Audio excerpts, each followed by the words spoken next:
sorry, I'm trying to do a screen capture view, and I'm basically going to give it to you straight. Why does your melody suck?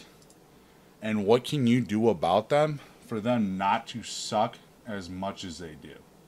So, basically, I'm going to open up one of my projects. I'm not really going to play on my keyboard too much, but yeah, the chord's too freaking long right now. So we're going to throw that over there. I'm going to put this up. Okay, so basically, I'm going to make an explanation for why my melodies are, one, more complete, and why I get annoyed when people copy one 4-bar loop for 30 minutes long. It is one of the most annoying pet peeves I have. So I'm going to go to my melody and just kind of make sure it's not super loud for anyone.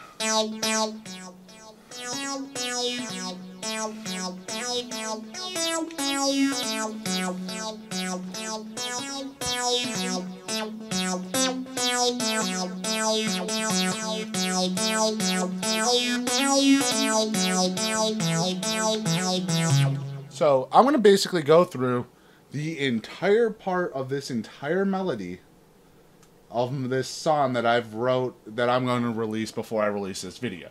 So hopefully you can see my cursor, and if you don't, well, too bad. I'll try to highlight it. What key are we in? A.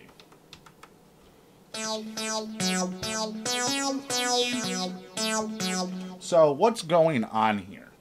I'm going to basically make this very simple to explain what is going on. I'm not going to explain how to write a melody. I'm going to explain the parts and components on why your melody is very incomplete. Let me fix the camera a little bit. Okay. So, you can see. I don't care if you read the notes or not. So,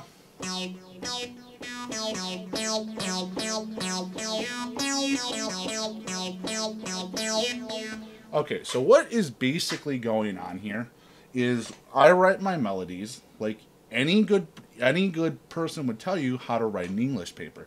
It goes.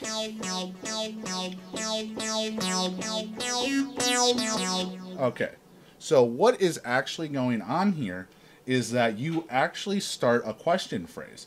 When you sing, if you do something like this, this is a question. It doesn't have an answer or a predicate. So when we start this, this is a question. This whole part, this whole first measure here is a question, okay? So it answers a question. It starts with a question. So it goes, what is this second measure? So this is a question. This is an answer. So what happens here? It comes up. It resolves. So it's, it starts a question and it answers that question. Okay, so these are two measures out of your 4-bar loop. One in particular the song. It can be however long you want it to make it. But basically, it answers a question, starts a question. What happens next? That's not a complete phrase. We know this. This is, you don't start a question with "I went to." "I went to" is the subject. That's the subject. You need a location for your sentence to come to a closure, to be a complete sentence. And the way people are writing now is not a complete sentence, is a bunch of incomplete sentences that are looped. Sorry, I hit my arm against it. I'm using this for transports. But anyways, so you basically include the sentence and the predicate. A bunch of musicians, all they do is write the subject. Where's the predicate? Where's the ending? This is the problem with music today, and with a lot of producers coming in and thinking they know they can just take this part and write it out for so long. Okay, so this is the first two measures of this 8-bar loop. Now let's go to the second two.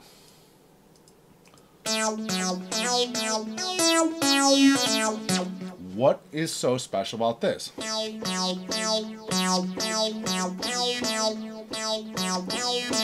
Okay, so the first part is, I said, add a subject. The subject is, this subject is,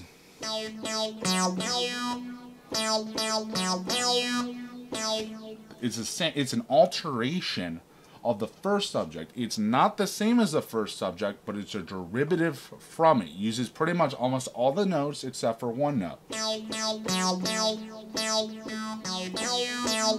Same subject, but it's a different subject, but it's still a complete subject. Instead of saying I went to, you can say she went to. It's a derivative of the same subject, but it's not a unique subject. It doesn't change the characteristics, but it adds something to it in the third measure. Okay, so what happened in this resolution is a couple things.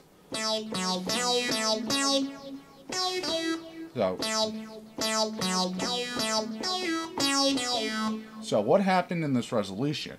Okay, so in this you have a subject and a predicate. They're derived predicates, but they don't copy the same subject and predicate. This is why this four-bar loop sounds more intricate and there's more pieces. In this second part right here, hopefully that's picking up. In this second part right here, it ends, this note right here, sorry if that's super loud. This note right here is the 7th on that note. It's also the highest note in this entire 8-bar loop. So this is the max focal point. It's a focal point. Everything builds up to this focal point. This whole first part, measures 1, 2, 3, all build up to this focal point, and then comes resolved into measure 4 and measure 5. So it rolls down. And it rolls down. So it rolls down. That's basically. And it restarts over. It's a different derivative of the same note. It uses the same A and F sharp. It goes A, it goes F sharp A. So it's the exact opposite of the original. There's a derivative from it.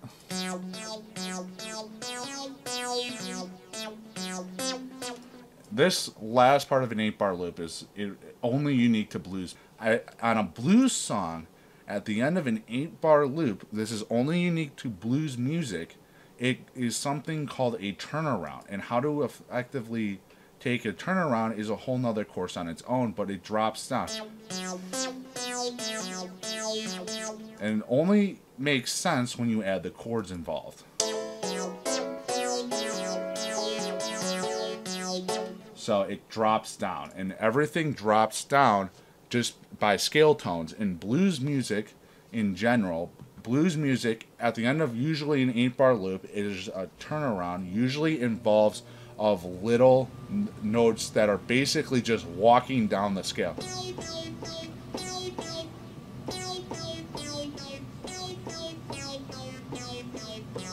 So even a turnaround could be literally just the blues scale down.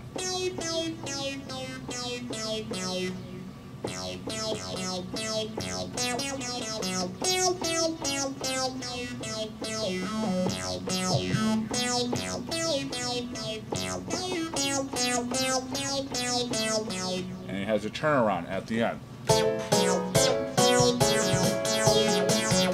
Okay, now that's one melody in my entire song. This melody is the same components derived into the second melody. So it goes.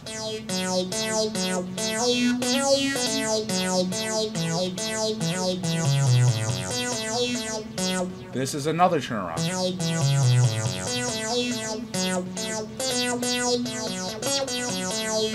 Sorry, I cut that.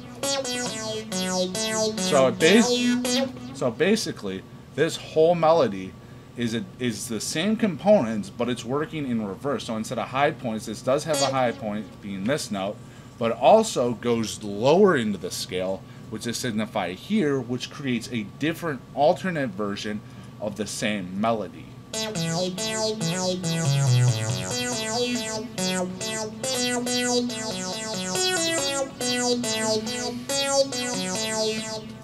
it becomes more complicated. So basically, I said you can walk down the scale. That's what this is signifying here. What are these notes then? Why can I go up? These are different scale tones of the chord, and I'll have to get a piano sound to show that. So, and let me get a piano. I want the FL keys actually.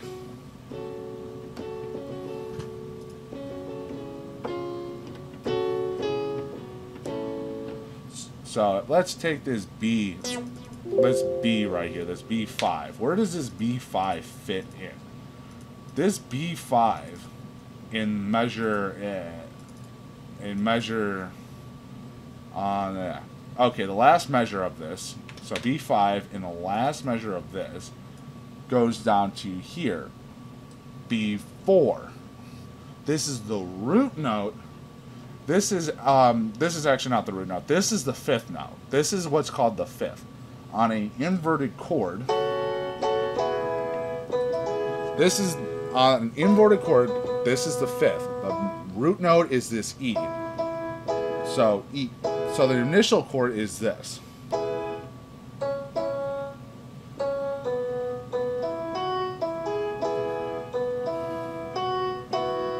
So, and also this is a 7 chord. This is a weird diminished chord in general, but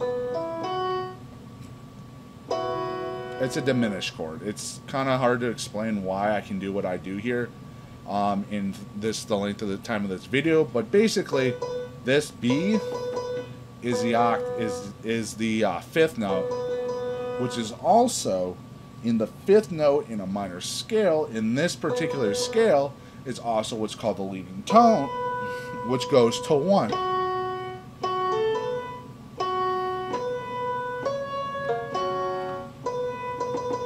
So this B note. So this B note, where do we find it? This B note, it's actually not. It's a 4. It's the major note of a 4 chord. Is what it is. It's a 4 sus chord. It's a sus chord. It's a suspended 4th chord. It doesn't have an interval of a 3rd. And it's a weird type of inverted shape. Okay, back to what's actually going on here. It's because this note here can tie itself to this other note in the scale. You can, as you're walking down, you can hit scale tones that are played together. So it goes like this.